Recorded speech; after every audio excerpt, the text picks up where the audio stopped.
There was a necklace found after the trials had begun that belonged to Damien Echols, and it had our son's blood on it.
I guess you heard what Damien did on the way out of the courtroom the other day. What do you do? Someone told me, and I seen it on television, that he blew somebody a kiss. Oh, I heard that too. He turned around and blew him a kiss and stuff. We don't want to do any of that kind of stuff. That's not very nice. They failed to mention who he blew kisses to.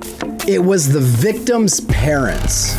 Seriously, at this point, I feel like Damien might be demonically possessed.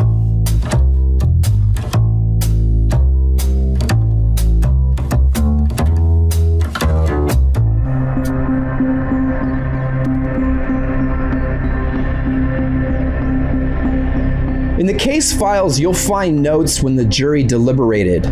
They wrote out a pros and cons list about Damien's credibility. On the pros side, they wrote that he is intelligent, he's manic depressive, he's stuck to his story, and he's loyal to his family. They have a lot more on the cons side. They wrote that he has something to gain, that he's been dishonest, that he's manipulative and weird, that he indeed is a satanic follower, that he blew kisses to the victim's family, that he lied about going to the crime scene. Damien claimed that he didn't even know that the crime scene existed, but in reality, they found out that he traveled there 200 times within 2 years. In addition, they wrote that he carried knives, that there was a secondary confession, that he lied during his testimony, and that he told his dad that he would eat him alive, and the fact that there was wax on the Aleister Crowley book and on Damien's shirt. I think it's important to consider again Damien's mental state. In the appeal process he went through in 2001, an extensive mental evaluation was done on Damien, in which they discovered that he claimed that he would black out for hours at a time. Damien would also have visual and auditory hallucinations. I asked my friend Jason Pillow, who is himself a satanic ritual abuse victim. He's also an expert in the occult, and I wanted him to explain how and why somebody might black out, and could this be evidence that Damien is possessed? Let me make something very clear. There's only two instances that cause that to happen, okay? One is dissociative identity disorder with multiple personalities. The other is through demonic possession. That demon takes hold, it's the one in charge and in control of your body. Your mind is shut down at that point. You might get suppressed memories after a while of what the demon did because it's looking and operating through your eyes and directly connected to your central nervous system. The only way to make the clear delineation between the two is by doing a complete psychological eval of Damien and actually determining whether or not he switches. You have to look for glitches. You have to look for alternate personalities. Do they come forward? Do they surface? You know, it's just like in my case, my wife has seen me switch, you know, from one altar to the other. My behavior is different. My mannerisms are different. I'll say things that she didn't know that I knew, or things of that nature. And it's because it's an alternate personality that has surfaced. In the case of demonic, it's different in that there's a switch there. However, it's the demon enacting its will upon the individual and using it to carry out its lust and what it desires to do. Because dissociative identity disorder is caused through trauma and fear. You put so much trauma on an individual, so much fear on an individual, that if their mind doesn't go into survival mode and disassociate and shut off the conscious mind and create a new, different identity, it will literally kill the person. It's a survival mechanism that's built into the human body. It's a blessing in one way and a curse in the other, you know? So this is what causes multiple personality disorder, or now known as DID, dissociative identity disorder. These are events that were so dramatic that the person's mind disassociated, shut down. A new personality was created in order to bear the strain of what was going on, just to preserve the life of the individual. Now, in the case of occult programming, they will do that, and when the new personality surfaces, they will program it and train it to their intents and purposes. They will conduct rituals to summon demons, place them into individual as controlling mechanisms to keep the alternate personalities in line and maintain the structure so that they can be called on or activated at will. So no matter how strange that sounds, it's not like Jason is making this up. This is documented in many books and is said to be practiced by occult members when they are trying to manipulate somebody, that they will torture somebody to the point where multiple personalities start to split off, and then they summon a demon to inhabit that personality.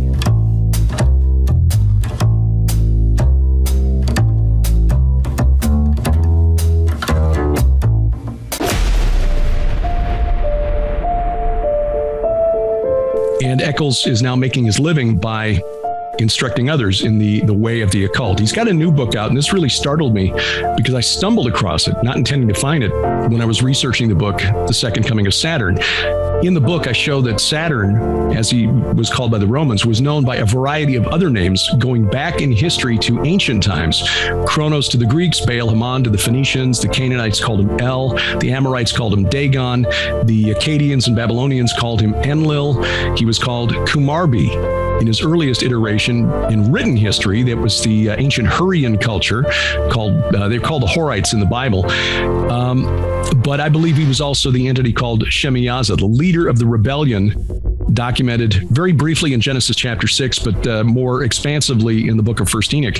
And he then is, according to Peter and Jude, one of these sinning angels who's kept in chains in gloomy darkness in the netherworld. That's who this entity is. He was also known as Molech, the god like Kronos and Saturn, who demanded the sacrifice of children, and Baal-Hamon. So imagine my surprise when I stumble on a reference to Enlil in a book by Damien Echols called Angels and Archangels, and where he's been teaching in recent years his followers to summon angels. And he wrote about something called the Shem operation, which is an invocation to summon angels to him. And he describes a vision that he had where he saw a word spelled out across the sky, and this word was Enlil. And then he began invoking this entity and believes now that he's summoned this supremely powerful spirit being who he describes the presence of Enlil as, quote, like feeling the unified power of 1,000 archangels, end quote. That was Derek Gilbert. He wrote a book entitled The Second Coming of Saturn, which traces back the gods of old. In this book, Derek will prove that the Roman Greco god Saturn/Kronos can be traced back to the antediluvian times before the flood that the Bible records. So even though that the flood of the Bible is a part of most people's worldview, you'd be surprised most people do not understand the story that's being told there, because we're not told that story. We're lied to. Now, whether or not you think the flood actually happened isn't relevant, because the occult believes that it happened. And the character that's at the center of that story is who they, and when I do say they, Damien is included, it's who they worship.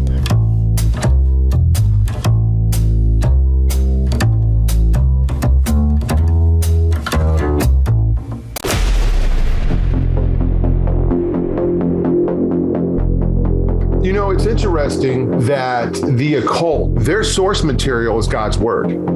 Like if we lived in a world where the Bible didn't exist, where would the occult be? There would be no occult. The Bible talks about in Revelation, in Daniel, the boldness and the arrogance of Satan, okay?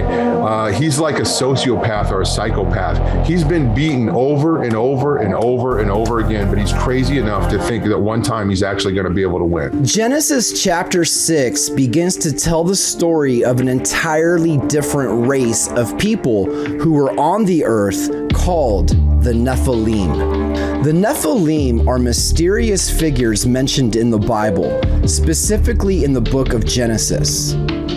They are described as the offspring of sons of God and daughters of men. Their exact identity is subject to debate, but the ancient Jew knew them to be hybrid humans. They are often associated with great strength and wickedness, leading to the flooded earth to get rid of these creatures that were not supposed to exist. The extra-biblical literary source entitled the Book of Enoch tells us more of the story. A group of angels decided to make a pact to fall to earth and take wives among the daughters of men and have children with them. The leader of the rebellion is known as Shemjaza or Azazel. That fallen angel is who the occult worships. They believe he will rule the earth one day. Shemjaza is Molech. He is Marduk. He is Enlil. He is Saturn. So understand this. 30 years after Damien Echols is accused of this horrible crime, he records himself summoning the oldest fallen angel, the one that demanded the blood of children for worship. Now, I'm not ready to say that he's guilty, but is that just a coincidence? So I think it's a possibility that Damien wasn't only traumatized at home. Could it be possible that he was traumatized and programmed by a satanic cult that was in the area? And I'll come back to that later.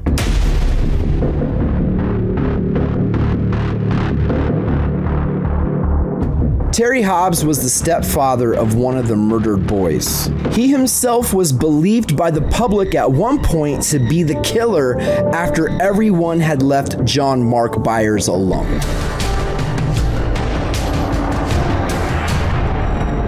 The families were let know that we found a necklace by the state. The state let us know that we found a necklace in Damien Echols' trailer that he was living in, and it had Stevie's blood on it.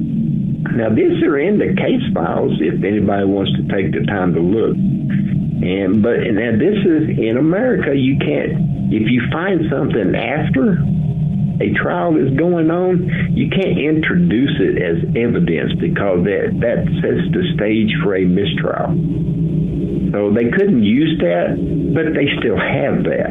They couldn't use it in the trial. And no, you documentary people are not going to mention that because that's not their agenda. And so interestingly enough, I found this outtake from the Paradise Lost movie.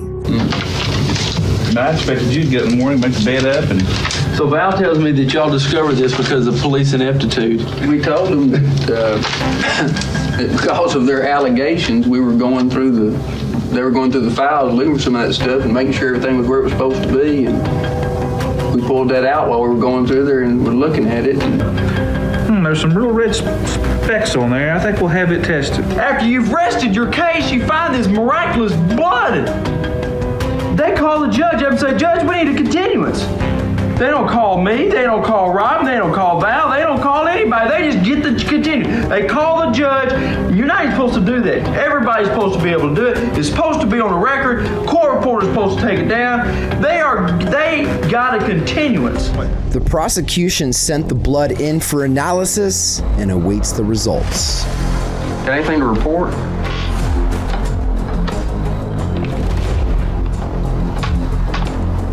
Okay. Yeah. You got to go to the lab, and he says he can probably tell me.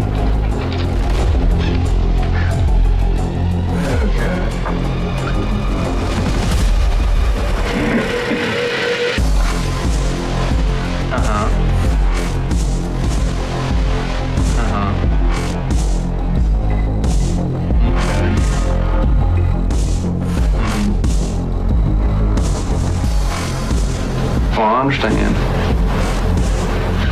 Okay. All right, thank you, Mike.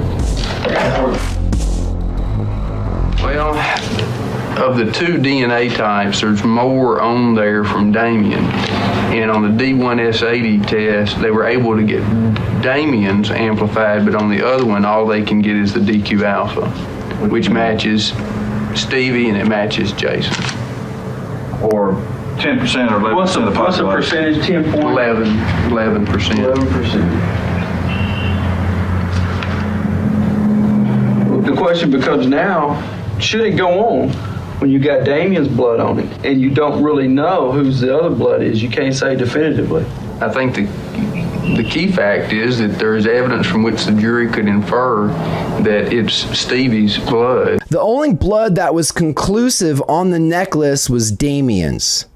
The other two blood types only matched the blood type of 2 of the 3 boys that were killed. At the end of the day, everyone decided not to use the necklace in the trial. Going forward, Terry Hobbs is the guy that documentary filmmakers and book writers are framing as the killer. In 2012, Peter Jackson produces yet another film documenting the journey of the West Memphis 3, where several key witnesses of the prosecution recanted their statements. Even John Mark Byers, who once himself was the killer, now accused Terry Hobbs. So I found this interesting conversation between John Mark Byers and Terry Hobbs when John was going through his time of persecution and being accused. Check this out.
So something happened to Byers because he completely changes his mind by the time this last movie comes out.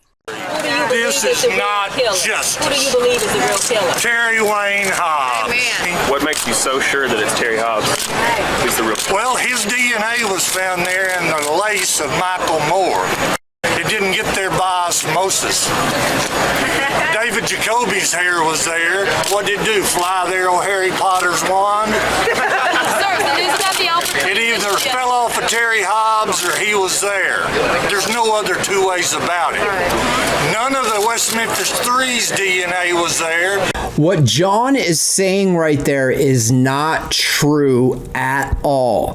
The DNA that was found is only consistent with Terry and Jacoby. It was not a definitive match. Police did look into both of those men, but they were cleared. Now, having said that, Damien and his current lawyers are trying to get the DNA retested.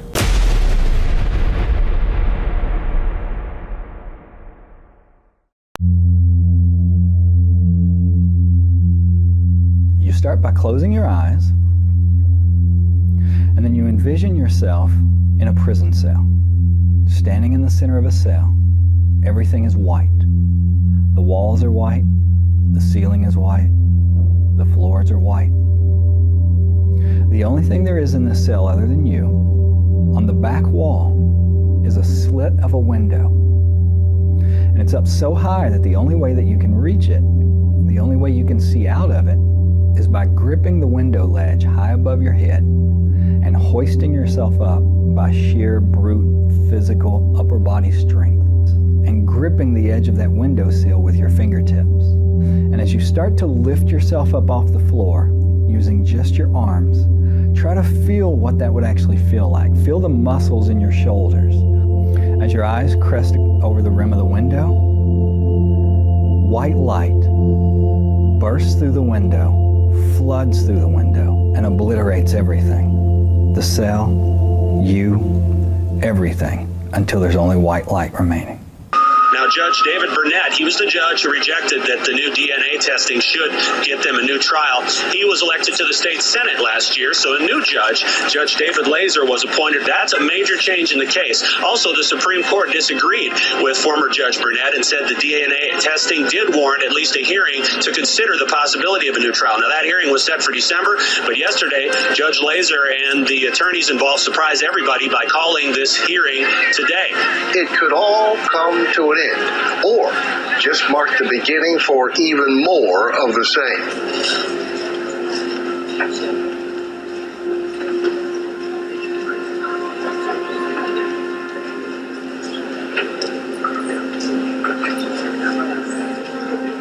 So what's going to happen? Are they just literally, they've been convicted of killing these kids. Are they just going to walk out of jail? Well, what we have heard, what could happen today is that they could enter something that's very unusual called Alford pleas. And the three men will say, look, we are innocent, but in order to get out of jail, we will plead guilty. I am David Lacer, Circuit Judge, Division 9, the 2nd Judicial District of the state of Arkansas. Subject to the court's approval, certain dispositive agreements have been reached by and between the state and the defendants in this case. The Alford plea, it's a guilty plea with a profession of innocence. If you would, please, Mr. Echols, Mr. Baldwin, Mr. Misskelley, if you would stand, please.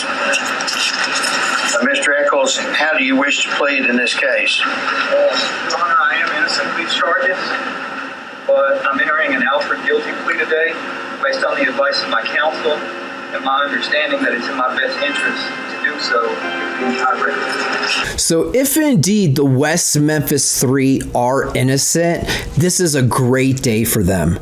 But if they are guilty, Judge Laser just released 3 child killers back into society.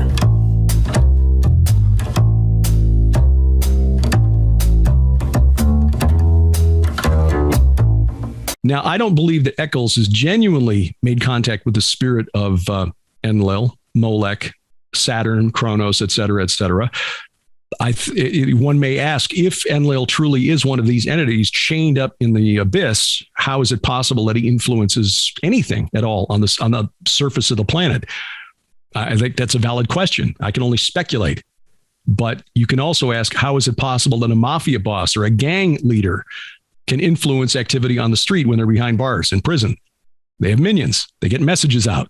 And I show in the book that in Ezekiel chapter 32, there's a hint at least that these entities are at least in contact with the spirits of the giants destroyed in the flood, the Gibborim, who Ezekiel describes as the chiefs of the Gibborim, who are in the midst of Sheol. But this spirit, also called Asher, the chief god of the Assyrians, is at the outermost reaches of Sheol, which I think is just another way of describing the abyss, Tartarus, the bottomless pit. So I think, if anything, he's been in contact with demons that want to convince him that Enlil is who he's been in touch with. But this entity believes he's getting out and is going to ascend to his rightful place as ruler of everything at some point. And the Bible, in fact, does point to his return for a period of 5 months at the end. In Revelation chapter 9, the abyss opens up, and the king over those in the abyss, called Abaddon or Apollyon, the destroyer, leads this hellish group of locust-like things that torment humanity to the point that humans will long for death, but death will flee from them, according to Revelation 9. And that's really interesting because death in John's day, in Greek Thanatos, was a known entity in the Greek pantheon, the god of death, Mot to the Canaanites, known in a number of other pantheons as well, Nergal of the Babylonians, and Thanatos, according to John, is also the rider on the pale horse. So the fourth horseman of the apocalypse,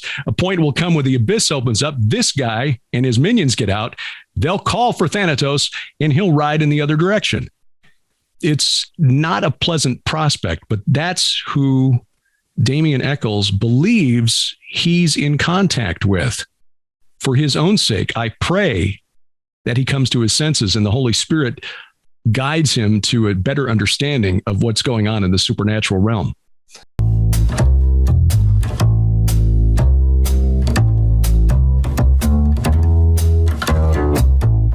The case of the West Memphis 3 is so intriguing that it's still getting attention 30 years later.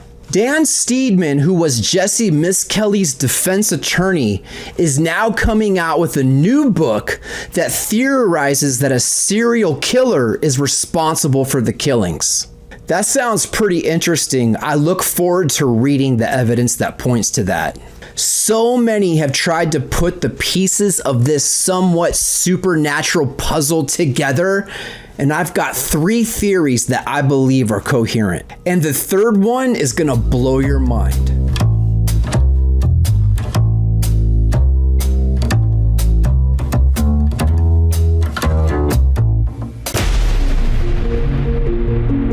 This is based on Jessie Misskelley's Bible confession, which is the most coherent of the 3 confessions given by him. On the day that the boys were killed, Damien, Jason, and Jessie made plans to go hang out and drink in Robin Hood Hills.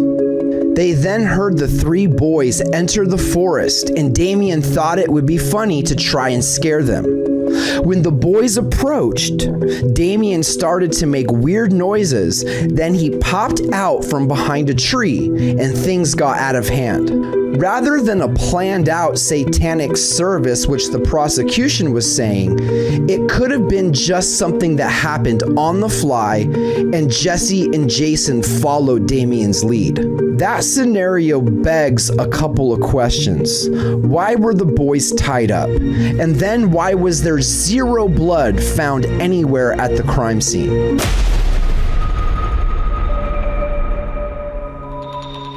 This scenario implicates Terry Hobbs as the murderer. Some speculate that Terry Hobbs was having a homosexual affair with the neighbor that he claimed to be playing guitar at when the boys were killed.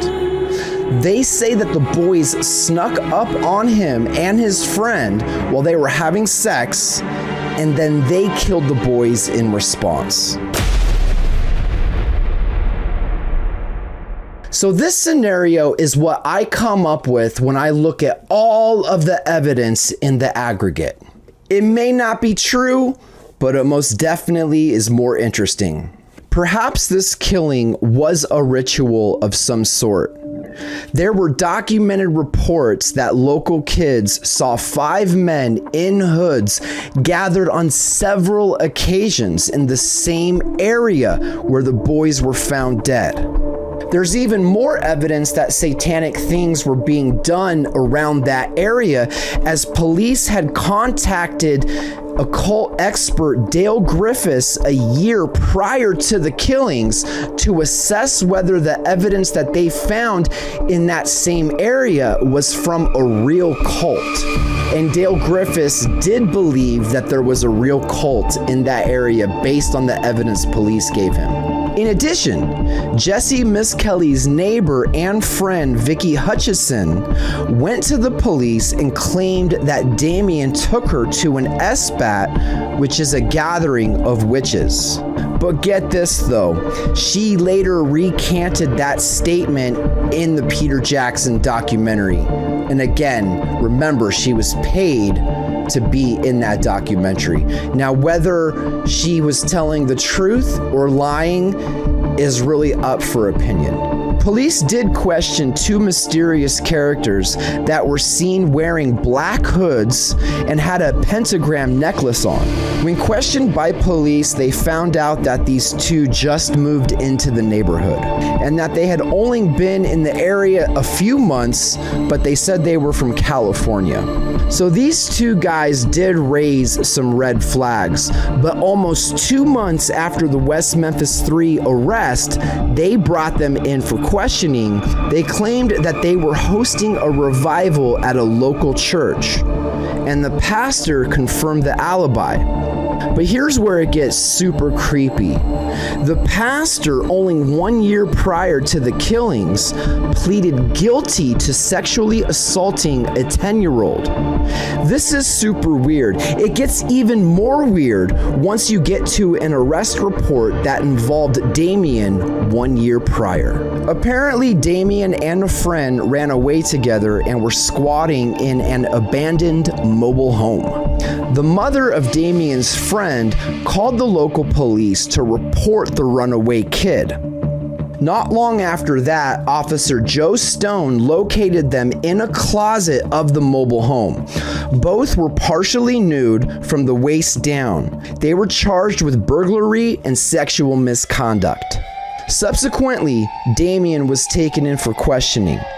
During this line of questioning, Damien was asked about the rumors of a local satanic cult. Damien said that he was a white witch and that he did not participate in the satanic cult, but he did recognize that one was operating and gathering in the area, but he would not give any names. But Damien did say that there was another satanic cult from California that was coming into West Memphis. Again, he would give no names. So let's go back to the 2 mysterious characters seen in that exact neighborhood where their boys were killed. One wearing a black hooded robe and a pentagram necklace.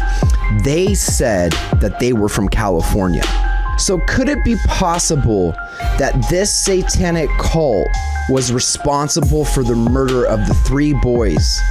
And they had the 2 guys and they were questioning them, but yet they said that they were in a revival, and the pastor of that church is a convicted child molester.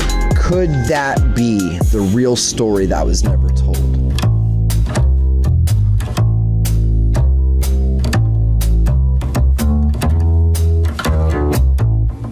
I really get the feeling that there's more to this story, and a big part of me feels that it's still not over, but my friend Tom Dunn had some advice for me. I think it's almost like human nature that we want to add this mystery and add this drama to something that's not there. We have all the information in that case. It's like, do we need anything more? And then again, Mike, there could be more, and I get that. But I feel like a lot of times that we add, or we want there to be more. Okay. I'll give you an example real quick. I just saw a story this morning that the FBI believes a whistleblower came out and they're saying, that as a matter of fact, whoever this whistleblower is, that Jeffrey Dahmer was the one that killed Adam Walsh. And I don't feel like it fits Dahmer's MO, but they're saying that he did this, and they're saying the police wanted Otis O'Toole so they wouldn't shift direction. Okay. So in a similar way, how the West Memphis wanted these three because they wanted to close the case up. Okay. They were unwilling to shift direction. I think that's, maybe there's a similarity there of, and I don't think Otis O'Toole was ever indicted on the murder of Adam Walsh, but they really believe Jeffrey Dahmer was involved, in the kidnapping and murder of Adam Walsh. So at this point, I need to accept that I don't know who killed these three precious boys. But I will say this, that when you begin to invite these ancient evil spirits like Enlil into your life, they are going to wreak havoc on you and the ones that you love, and they will show themselves more powerful than you. And then when you end up in jail for a crime that you did not commit, they do not care and they're laughing at you. If Damien and company are truly innocent, I am sorry for what happened to them. But Damien, 30 years later, you are teaching people to invoke an entity that demands the blood sacrifice of children.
So as I'm wrapping up this series, I decide to go through the evidence one more time to see if I missed something.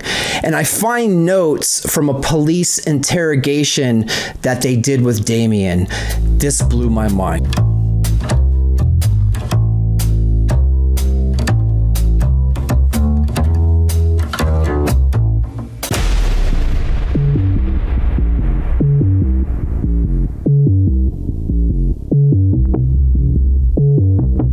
On May 10th, 1993, I interviewed Damien Wayne Echols, a white male, 18 years old. He denied any involvement in the crime. After approximately 45 minutes, I asked Damien, "What are you afraid of?" He replied, "The electric chair." He then said that he liked the hospital in Little Rock. He said that he had been treated there for manic depression. After a short period of time, he ceased to deny his involvement. Admission through absence of denial. He then said, "I will tell you all about it if you will let me talk to my mom." Detective Ridge brought his mother into my office to talk to him. After talking to his mother, he again began to deny his involvement in the murders. After approximately 20 minutes, I asked, "You're never going to tell anyone about this except your doctor and you?" And he replied, "No."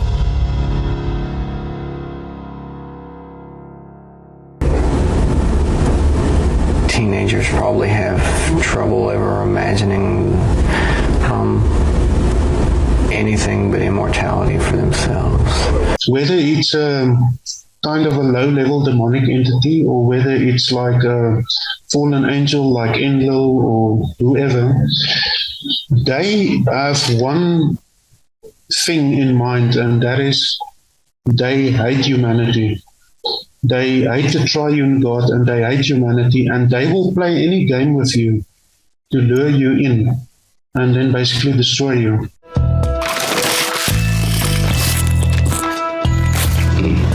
I kind of enjoy it because now, even after I die, people are going to remember me forever. They're going to talk about me for years. People in West Memphis will tell their kids stories. It'll be like, sort of like I'm the West Memphis boogeyman. Little kids will be looking under their bed before they go to bed. Damien might be under there. Do you think that this will change at all? How you choose your friends? Yeah. You heard what was said about him. You think you could have done it? About what they said? Yeah, you think he could have? Do you think Damien could have killed those little boys?